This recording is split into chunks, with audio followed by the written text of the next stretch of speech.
When it comes to the Angry Birds' attempts at a cinematic outing, most will agree that the second one is the better of the two, if for no other reason than because it's just a more well-made movie all around.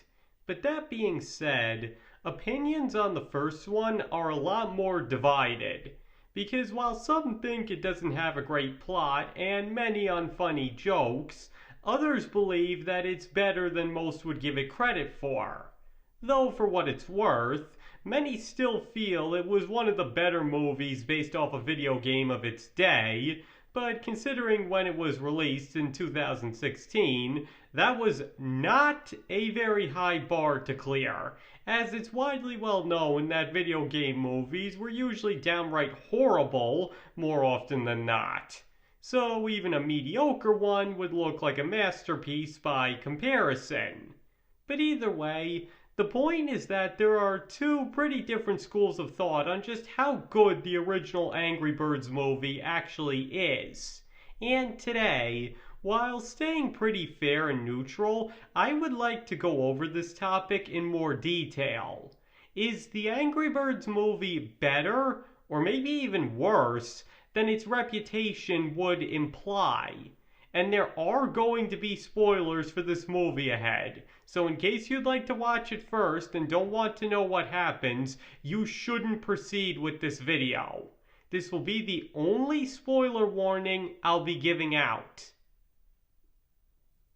Okay, so to cut right to the chase, the Angry Birds movie is certainly not a masterpiece and would never rank among the best animated films ever made. That much is clear. Again, the most it would ever get in that department is a distinction of being one of the better pre-2020 video game movies out there, and all it had to do to achieve that was not being absolutely terrible. But all that aside, that still doesn't answer the question of what merits the movie has on its own. Though if one is looking at this as objectively as possible, I think most would have to say that, especially as a kids movie, the Angry Birds movie is pretty much just average, and more or less what its reputation implies it is. Because once again, it has plenty of moments that don't exactly demonstrate that it's the pinnacle of cinematic art. Like the scene of the mighty eagle relieving himself in the lake Chuck and Bomb had just been swimming in immediately comes to mind. Even if their disgusted reactions are a tad funny, it still goes on a lot longer than it needs to and wasn't really necessary in the first place to get the audience laughing. And there's also the bird that's constantly sneezing. Seriously, when will people learn that jokes concerning bodily fluids are not funny? And finally, there's Red's overall behavior. Because sure, while it does make sense that he's not exactly a cheerful guy and has a few good one-liners, he still doesn't exactly make for the most likable character for the first half of the movie. But if nothing else, he does at least become a lot easier to root for in the second half. And there's also that the movie is very obviously trying to evoke Pixar's emotional style of storytelling in some scenes, and it doesn't really work out all that well considering the rest of the time it relies much more on blunt comedy. And not to mention, there is of course the issue that the premise for the video games doesn't exactly lend itself to a movie too well, to the point that the second movie had to pretty much change their entire dynamic to tell a better story. And the plot that they did decide to go with for the first one doesn't exactly fit what they did have too well either. They don't even use their iconic slingshot until the climax, and even then it doesn't last for too long. I mean, one could argue that this movie should have had the birds and pigs fighting from the start, and the whole movie being about the birds' never-ending battle to defeat the Pig King and reclaim their eggs. Now, obviously that wouldn't have made for the greatest movie either, but at least it would have been more in line with the video games. And there is also the little matter that many feel the movie is anti-immigration in the way it presents the pigs and Red's suspicion of them. Now, I don't usually like to give real-world commentaries of this nature, but to be fair, I think what the movie was going for was that them damaging Red's house, along with them acting extremely suspicious from the start, are the sole reasons that Red is supposed to be seen as in the right for not trusting them. I mean, I'm not saying they did the best job at conveying that, but that's where I think they were coming from and weren't trying to imply anything. But in spite of all of this, it still does have a few good points, and I even touched on a few of them already. Because first off, some of the movie's attempts at humor are actually pretty funny. I mean, Red literally fighting a sign because it was being so dang cheerful and annoying him, and the sign winning for most of it? Seriously, that has to be one of the funnier fights in an animated film, especially because it goes so over the top in depicting it as the most serious struggle between two characters ever.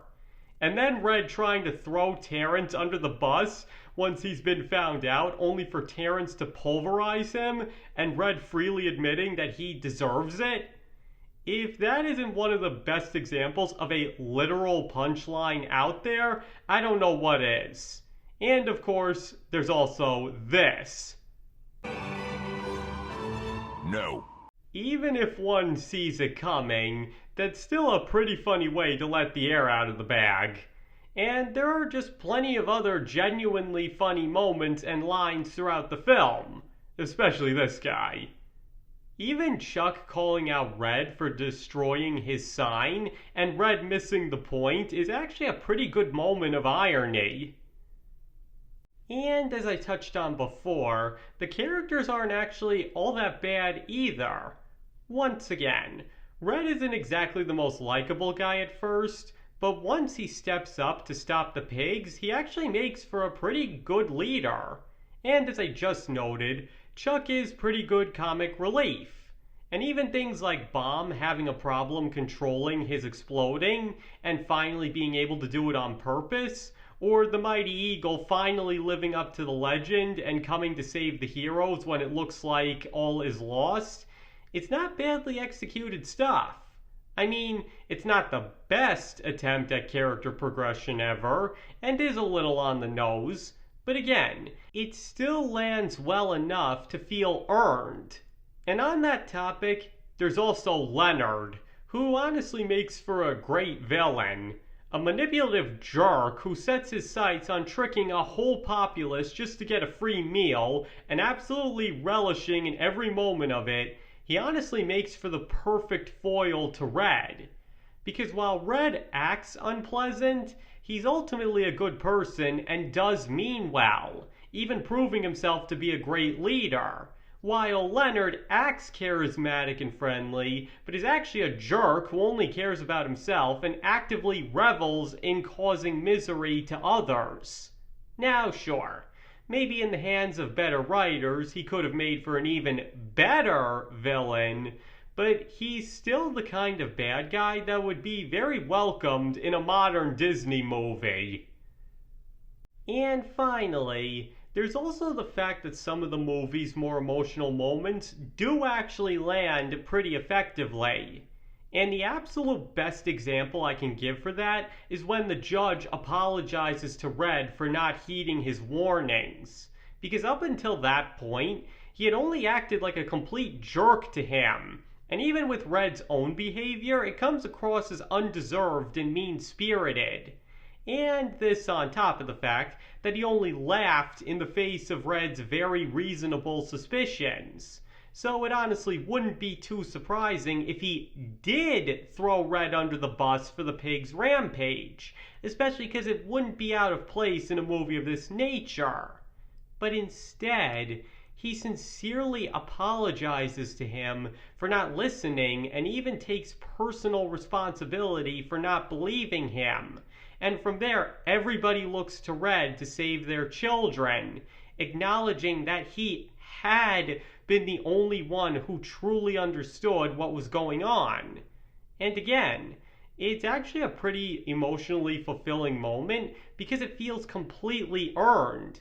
Red had been shown no respect by anyone, but once they realized how big a mistake they made by not listening to him, they offer him a sincere apology and basically beg him to help correct their mistake.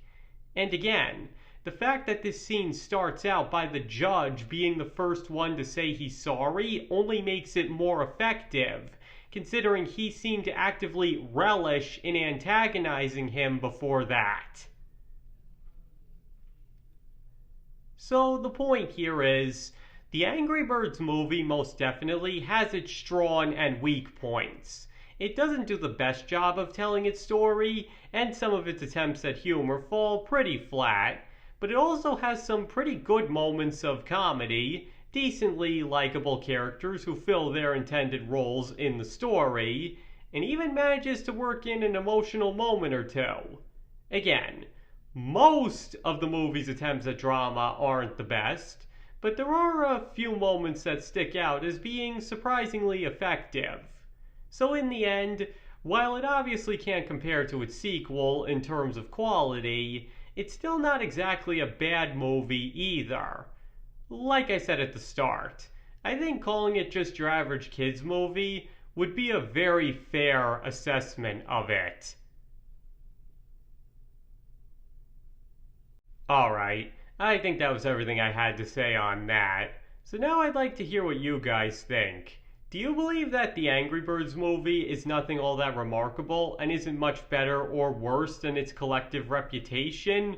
Or do you believe it deserves more love or hate? Please feel free to let me know in the comments below.